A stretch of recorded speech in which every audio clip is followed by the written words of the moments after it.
మగాడే గొప్ప. ఎందుకంటే మగాడు ఎక్కడికి వెళ్ళినా ఎలా ఉన్నా బతికేస్తాడు. అయినా మగాడు ఏదనుకున్నా సాధించేస్తాడు. మగవాళ్ళు గొప్పవాళ్ళు, కానీ వాళ్ళని గొప్పవాళ్ళుగా తీర్చిదిద్దుగా మాత్రం ఆడవాళ్ళ చిరునవ్వు వెనక దాచిన కన్నీటి మహాసముద్ర విలువ ఇప్పుడు నీకు చూపిస్తాను, చూడు. నీ తీసుకురామ్మా. తీస్తున్నాను బావయ్య. అమ్మ వర్షం పడుతుంది, పైకి వెళ్ళి బట్టలు తీసుకురాపో. ఇంకెంతసేపు వెయిట్ చేయాలి? త్వరగా నా బ్యాగ్ తీసుకుంటా, ఆఫీస్కి లేట్ అవుతుంది. వస్తున్నానండి. అమ్మా రోజు నీ వల్లే నాకు లేట్ అవుతుంది.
పుట్టగానే ఏడ్చినప్పుడు తెలియలేదు, చచ్చే వరకు ఏడుస్తూనే ఉంటాను.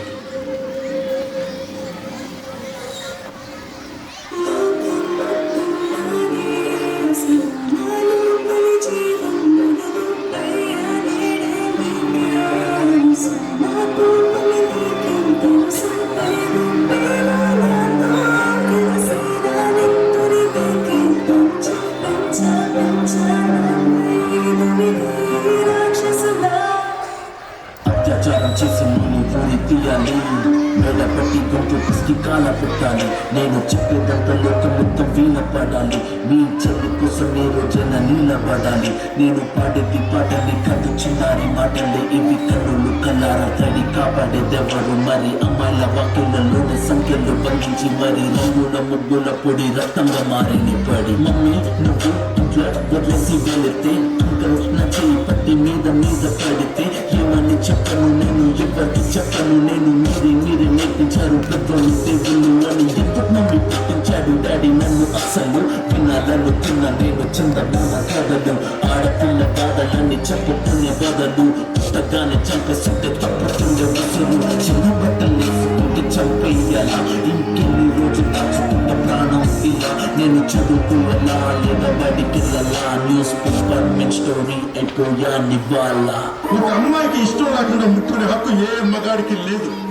ముట్టుకోవద్దంటే ముట్టుకోవద్దు. ఫ్రెండ్ అయినా బాయ్ ఫ్రెండ్ అయినా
అమ్మా, ఆడపిల్లలు పెంచేది భయంతో కాదు. ఊరికే బ్యాగ్లో ముడియాల్సిన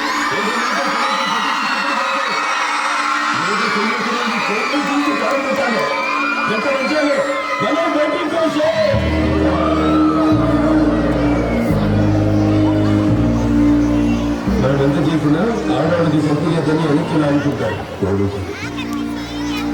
దానికి వెళ్ళేటప్పుడు అమ్మ పెద్ద పుట్టినప్పుడు అది చూడలేదు కదా, చూస్తుంటే తెలుసుంటే